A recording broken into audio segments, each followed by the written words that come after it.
Voltamos com a discussão, hoje falando sobre pessoas desaparecidas. Eu já deixei o complemento aqui da pergunta para a doutora Gilca, que é exatamente essa, né? São 900 famílias cadastradas. Quantas crianças foram encontradas e quais foram as causas de desaparecimento dessas crianças? O que elas contam, né, dessa experiência, vamos dizer assim? Então, tem duas formas, né, de reencontro aí. Uma são crianças que são localizadas pela própria polícia ou pelos familiares. Existem crianças que voltam espontaneamente para casa. E existem aquelas que nós identificamos pelo banco de DNA. Né? Como é que é essa identificação, doutora Gil? Então, o banco de DNA, na realidade, o que a gente faz é uma investigação de paternidade ao contrário. Né? Quando você tem um filho com filiação duvidosa, você tem a mãe e o filho e vão buscar se aquele suposto pai é o pai da criança. Nesse caso, não. Eu tenho um pai e mãe, que a princípio são verdadeiros, e eu vou buscar se aquela criança é filha deles ou não. Então, eu monto um banco de DNA, que eu chamo banco de DNA referência, a partir do material biológico dos pais que perderam seus filhos. E hoje isso se tornou também muito mais fácil de ser realizado, porque é uma gotinha de sangue num papel de filtro especial, isso vem para o laboratório e estabelece o perfil. Quando uma criança é encontrada sem filiação conhecida e um juiz ou uma autoridade, no caso, por exemplo, de uma exumação ou de uma criança de uma ossada que foi encontrada, que a polícia encaminha, então só com solicitação, eu faço essa análise de DNA dessa criança. E vou Vocês comparar... atendem só o estado de São Paulo ou vem o estado do requisições? Paraná também. Nós já temos convênio com o estado do Paraná. Então, eu vou fazer a comparação do perfil dessa criança com esses pais. Só existe um pai e mãe possível para essa criança. Se essa comparação der certo, aquele caso foi resolvido e eu devolvo essa resposta ao juiz ou à autoridade solicitante. E ele vai definir esse final de caso. Se não houver essa compatibilidade, o perfil dessa criança fica nesse banco que eu chamo de questionável. Toda vez que uma família nova entra no meu programa, eu naturalmente cruzo. Nós criamos esse programa de cruzamento de informação. Eu cruzo com quem está... Quer dizer, você não joga fora aquela informação. Não joga fora. E toda vez que uma criança nova entra, eu cruzo com todas as informações dos pais. Então, isso vai possibilitar encontrar daqui a 20, 30 anos, se o banco for mantido, que eu desejo arduamente, essa condição de compatibilidade entre os perfis de DNA. Agora, esse banco questionável precisa ser bem alimentado e o banco de referência também. Então, é importante para a população que está aqui nos assistindo saber que esse é um projeto absolutamente gratuito, a população não paga nada. Qualquer família que estiver vivendo esse problema e quiser entrar no projeto Caminho de Volta, ter lá o seu perfil arquivado, pode nos procurar, nós vamos liberar aí na televisão o site do programa, porque ela é candidata a entrar. Agora, Gilca, dos casos que foram, vamos dizer assim, que tiveram finais felizes, né, que os pais encontraram os filhos vivos, né, o que essas crianças falaram? Vocês pegam também esse tipo de depoimento até para traçar esse perfil dessa criança que desapareceu? Como que isso é feito? A gente tem de plantão lá na 2ª Delegacia de Pessoas Desaparecidas, todos os dias um psicólogo da minha equipe. E a gente faz essa primeira entrevista com a mãe. Essa psicóloga pede que essa mãe volte, ou esses pais, ou só o pai, ou um familiar, pelo menos 3 ou 4 entrevistas na própria delegacia, assim que funciona o programa. Nessas entrevistas, tem a chance de a gente conhecer melhor a família, quais foram essas razões desse desaparecimento, e ao mesmo tempo, identificando esse problema, encaminhar essa família para a rede de atendimento psicossocial em toda a cidade de São Paulo. Né? Essa é a verdadeira rede, que não é muito fácil, porque estou dizendo que é como ele foi montado e como a gente tem tentado trabalhar. Então, a gente tem aproveitado apoio de algumas universidades, de alguns grupos que trabalham com famílias, para ajudar. Porque você identificou um problema, vamos tentar resolver aquele problema ou ajudar a resolver aquele problema. Nesse período de volta da família na delegacia, também a gente faz um controle se essa criança foi encontrada ou não, porque isso é um problema grande para a polícia também. Porque muitas vezes a criança volta, ou ela foi... e ninguém avisa a polícia. Exatamente isso. Né? Então, esse boletim de ocorrência fica lá aberto, ou a divulgação dessa foto da criança fica lá circulando, e essa criança já foi encontrada. Por isso que você precisa dessa formalização, criar uma política que garanta todos esses mecanismos que vão ser facilitadores na busca dessas crianças. E educar a população para tudo isso. Claro. Né? Porque se ela não for educada para isso, se não ocorrer essa prevenção, também fica muito complicado. Então, o que acontece? E a gente pede aos pais que se essa criança ou adolescente voltar ou for encontrado, que ele traga na próxima entrevista. Então, veja bem, não é um atendimento que a gente faz a essas crianças que a gente colheria essa informação. É uma entrevista que normalmente está ali a família, na maior parte das vezes a gente conversa só com a criança. Mas é muito interessante porque, às vezes, naturalmente, a mãe fala que existe violência dentro da casa, ou, por exemplo, são indicativos de violência, ela já fez muitas denúncias no Conselho Tutelar, então a gente sabe que ali dentro daquela casa tem problema, mas a criança identifica como desejo próprio, entendeu? Que ela foi aventura. A aventura é uma das coisas que tem muito, né? Então, isso também tem motivado muito nossa equipe a trabalhar na prevenção. Então, trabalhos dentro das escolas, com os jovens... Não, mas, doutora Gil, me desculpe, a gente, talvez eu aqui não vou esteja participando com a mesma tranquilidade de vocês, tal, pela minha situação, porque, na verdade, veja bem, esse trabalho... Esse é um dos trabalhos que precisa, né? Mas esse trabalho precisa estar em todos os municípios, no estado inteiro, porque você só atende 900. Então, eu como pai, por exemplo, de uma desaparecida, o que eu senti na pele? Ó, por exemplo, em relação à busca da minha filha, nós criamos uma rede até boa de busca própria, com apoio da comunidade, dos amigos, etc. E a gente percebeu que dá resultado. Então, se dá resultado, se tivesse uma política pública, porque, por exemplo, olha o ridículo que é, essa é a única coisa que eu conheço de busca através de fotografia, etc., é uma coisa das crianças do pedágio da Dutra, que é completamente ultrapassado. Então, se tivesse um serviço de busca, TV Cultura entrassem, por exemplo, tanto para orientar no preventivo, como se tivesse... como para fazer campanha de busca. Se no metrô tivesse divulgação, não precisa ser aqueles velhos procurados do tipo do tempo da ditadura militar, não. Podia ser uma coisa dinâmica, por meio eletrônico. Mais divulgação, né? Divulgação das pessoas. Sabe, nas rodoviárias, nos aeroportos, etc. Tem áreas de busca que nós... não conseguimos, por exemplo, nós não conseguimos, a maior dificuldade de nós, família, porque tudo que foi achado da minha filha, foi nós que achamos, sabe? A única informação, ela desapareceu dia 16 de setembro, mais ou menos dia 4 de outubro, um lavrador lá em Guararema achou um cadáver que podia ser ela, se não é ela, pode ser outra pessoa, de uma outra família que também está procurando o seu ente querido. Essa pessoa foi enterrada como indigente. Sabe? Então, a polícia de Guararema, a 50 quilômetros de São Paulo, não tem contato com a polícia, não tem sabe? Fala assim, achei um cadáver aqui, interessa para alguém aí? Sabe? Olha, na verdade, é fazer uma interligação. A minha filha desapareceu em setembro do ano passado, e de setembro até agora, para mim, o assunto busca da procura da Sulamita é prioridade, né?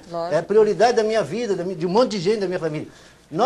Eu fiquei sabendo que tem uma delegacia de pessoas desaparecidas em São Paulo, no dia da passeata,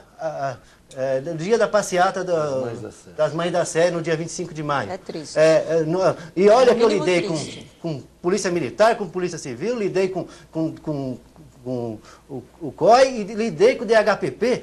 Um certo momento, o pessoal do DHPP estava ajudando e falou, senhor Moacir, nós vamos ter que sair, porque é o seguinte, se tivesse um cadáver, nós íamos continuar procurando o criminoso. Agora, né? Então, a busca, a prevenção, essa coisa, que não tem nada. E aí, é o seguinte, por exemplo, nós tínhamos que ir todo dia para saber lá como é que chama, onde as pessoas vão comer à noite, como é que chama, nos abrigos, nos albergues. Falar, apareceu uma pessoa nova aí, nós é que tínhamos hospitais psiquiátricos, etc. Até abrigo, deputado, tem que fazer parte desse cadastro de banco de dados. Porque é o seguinte, a grande luta das Mães da Sé, o que hoje... saber do trabalho de vocês é uma sofisticação, por exemplo, nós não sabíamos. Mas tem uma situação, seu Moacir... E um servicinho desse tamanho. Seu Moacir, a grande luta das Mães da Sé... está sendo discutido em Brasília e até agora não entrou em funcionamento. E as pessoas não entendem por quê. Quais são as dificuldades? Isso eu pergunto para o senhor, doutor Gustavo. Mas já ajuda, seu Moacir. Se você tivesse, se sua filha estivesse na Bahia e tivesse um cadastro nacional, ela podia ser localizada, você não sabe para onde a levou. E é uma lei, se alguém a levou. É uma Exatamente, lei. só um minutinho, seu Moacir. Por que essa dificuldade da criação desse cadastro nacional, doutor Gustavo? Eu não consigo vislumbrar tamanha dificuldade. Hoje nós temos, na área da segurança pública, o InfoSeg, né, que já foi criado. Ele necessita da alimentação dos estados, a Polícia Federal, o governo federal, através da Secretaria Nacional, ele criou o InfoSeg, estabeleceu essa rede, está um pouco deficitária ainda, mas ela existe, né? O que precisa muitas vezes é de um convênio com o Estado manipular aquilo e gerir aquelas informações, inserir aquelas informações. O que acontece é o que até aqui girou em todos os momentos das nossas conversas. Falta informação ou muitas vezes vontade. Hoje, os policiais que quiserem, eles podem entrar em contrato com a Secretaria Nacional de Segurança Pública, eles vão ter uma senha, né, e ter acesso ao InfoSeg. Então, esse banco de dados ele já existe. O que muitas vezes ocorre é que esses policiais sequer sabem disso ou muitas vezes não vão atrás. Não está por completo. O Estado não alimenta aquelas informações diariamente, mas ela já existe e poderia ser muito mais utilizada se os próprios policiais fossem atrás e se o Estado obrigasse ou comunicasse ou até mesmo já encaminhassem a cada policial uma senha, que muitas vezes falta até mesmo a informação. Infelizmente, necessitamos de políticas públicas, não só de implantação, mas muitas vezes de comunicação da existência. Só um exemplo muito curto, né? Nós temos esse curso de segurança pública em Sorocaba, que é estipendiado pelo governo federal. E muitas vezes os próprios estados não sabem. Eu participei de congressos onde o estado de São Paulo não sabia que os policiais de São Paulo tinham cursos gratuitos oferecidos pela União.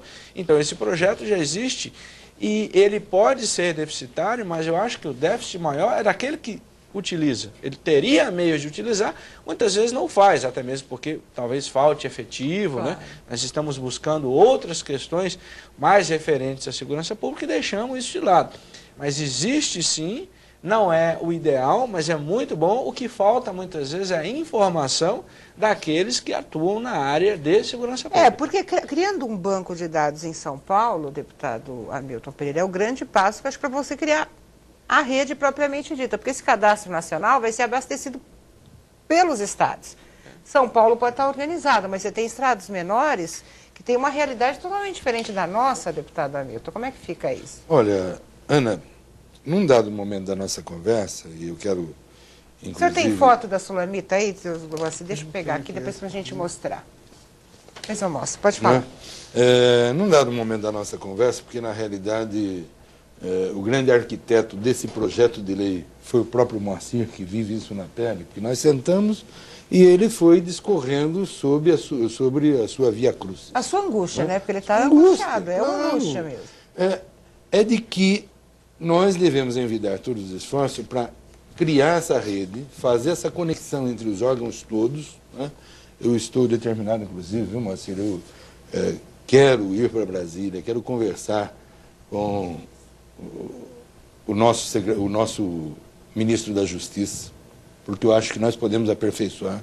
Isso pode, inclusive, ser objeto de uma iniciativa federal, né, que determine que os estados todos vão estar conectados com o InfoSeg, né, para que nós tenhamos um banco de dados que se torne nacional. Porque, eu imagino, no momento, o Moacir me conta que ele volta à delegacia para saber se tem alguma novidade sobre o desaparecimento da Sulamita, e o cidadão que está lá recepcionando as denúncias e tudo mais, diz que ele tem que passar todos os dados, as características da Sulamita.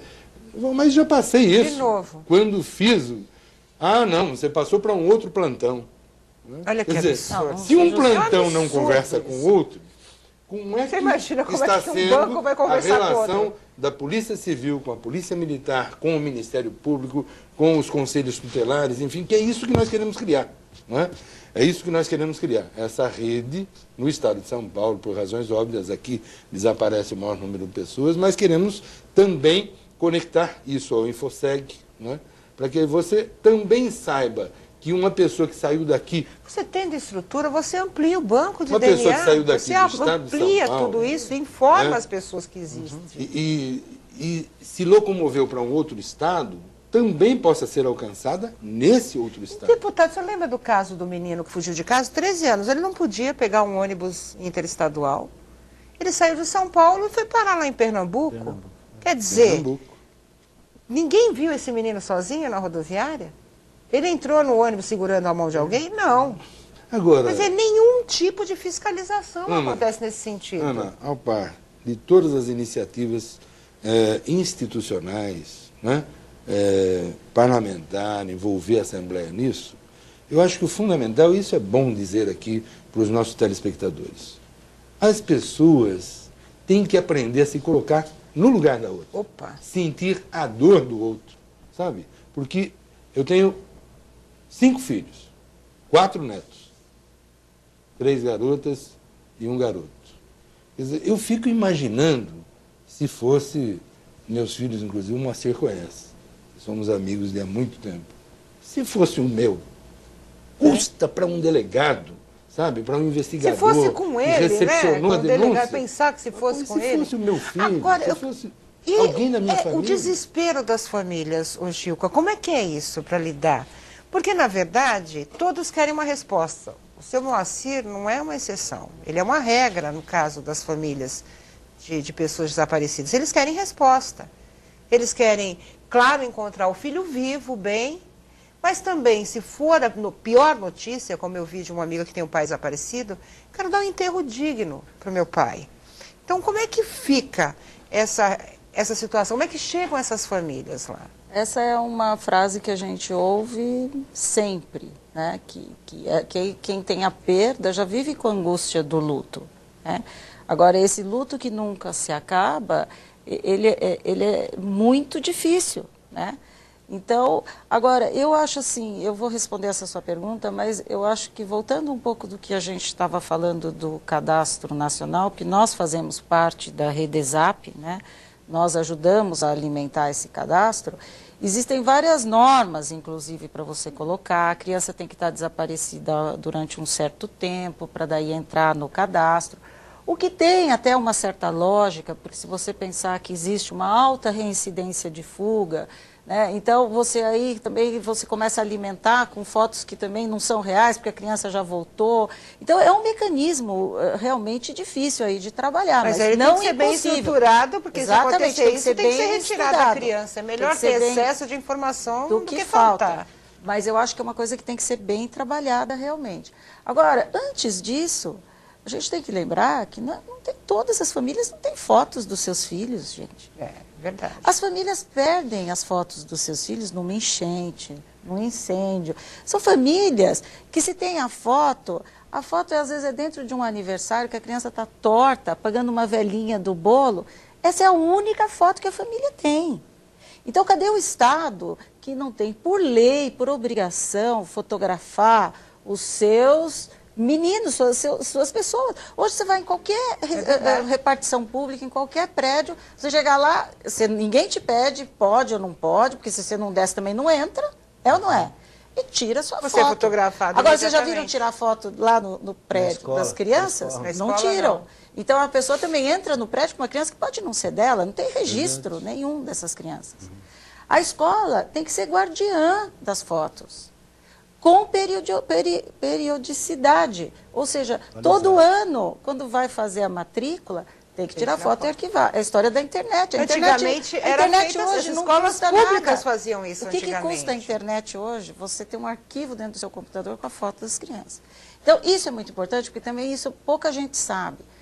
Uma criança é diferente da situação da sua filha, mas se uma criança, por exemplo, com 8 anos desaparece, quando ela tiver 9, ela já é bem diferente do 8. Se ela desaparecer, então, com 2, ela fica muito diferente, a fisionomia muda rapidamente, né? Essa é a importância maior do DNA, inclusive para as crianças, porque a possibilidade de dizer, é essa que eu encontrei, é meu filho, às vezes é difícil, porque ela muda de fisionomia. E na emoção também, os pais... Não, mesmo encontrando viva. Sim. Né? Então, principalmente assim. Então, o que acontece? A foto, ela é a primeira via de localização, é a via mais rápida. E se ela tiver o envelhecimento da criança lá na escola, é possível, a partir dessas fotos, estimar como a criança vai ser mais velha, porque você teve um acompanhamento de envelhecimento, né? Mesmo que seja por um período de 5 anos, 3 anos, não importa. Porque, caso contrário, para fazer o envelhecimento da imagem, não é um software de computador que você joga lá, como a gente vê no CSI, né? Que fica tudo bonitinho, tudo rápido. Não, você precisa da foto dos pais, quando tinham idade semelhante, para você tentar, é um processo manual, né? Para você tentar estimar qual é a foto da criança, qual é a fisionomia da criança depois de alguns anos. Então, isso que eu chamo de ações de prevenção, né? Essa criança não desapareceu ainda. E outra coisa, crianças com deficiência. Se uma criança surda-muda desaparecer, ela não sabe dizer muitas vezes quem é ela. A gente identificou pelo banco de DNA uma criança, ficou 6 anos num abrigo, surda-muda, porque ela não sabia se dizer o nome, e a gente achou pelo banco de DNA, né? Então, isso também é inadmissível, e essa criança se perdeu, né? Essa criança, como é que você faz? Ela não... Então, prevenção, pais que têm filhos com deficiência, vocês têm que ser orientados na questão. E o percentual muito alto, né? Eu vi em que torno de 15%. 15% tem algum tipo de deficiência. Da nossa amostra, né? Então, existem ações que são importantes. Filhos adotados, quem tem um filho adotado, se o seu filho desaparecer, você não vai conseguir dizer se é ele quando ele for encontrado, porque ele não carrega o mesmo perfil de DNA dos pais que o adotaram. Então, tudo isso, na minha opinião, é prevenção. Ninguém quer que ninguém... Eu sempre digo que eu coordeno um projeto que eu quero que acabe, né? Eu quero que não tenha mais criança desaparecida. Mas a gente tem que trabalhar essa questão da prevenção. Então, são ações relativamente simples, de fácil acesso ao governo, né, como a questão da foto, e que estão aí, que precisam ser incrementadas. Pelo projeto, essas questões que foram colocadas pela doutora Gilca podem ser englobadas, né? O caso das fotos nas escolas, o caso da informação se os filhos forem adotados, se tiverem algum tipo de deficiência, tudo isso pode ser aprimorado. Inclusive, declarar minha satisfação, né, de ter recebido a doutora Gilca aqui e ela nos trazer isso que eu desconhecia. Quer dizer, nós estamos trabalhando no projeto, né, esse curso que o governo federal patrocina nas universidades, né, e que o nosso professor trouxe aqui, inclusive, isso é animador. Quer dizer, são elementos substanciais que nós podemos ir incorporando, né, nesta nossa luta, que vão, digamos assim, melhorando cada vez mais. A ideia é essa. Eu tenho plena convicção de que o nosso projeto não vai resolver todos os problemas dos desaparecidos, né? É mais uma contribuição. Estamos recebendo aqui outras contribuições, né? Na verdade, o seu Moacir ajudou para que as pessoas não passem o que ele está passando, porque ele já está passando uma situação difícil, né? Na verdade, quer evitar que outras pessoas passem por isso. Disse um projeto que, assim, 99% foi elaborado pelo Moacir a partir da sua contribuição, né, do seu dilema e da sua constatação de como agem hoje os órgãos públicos, né?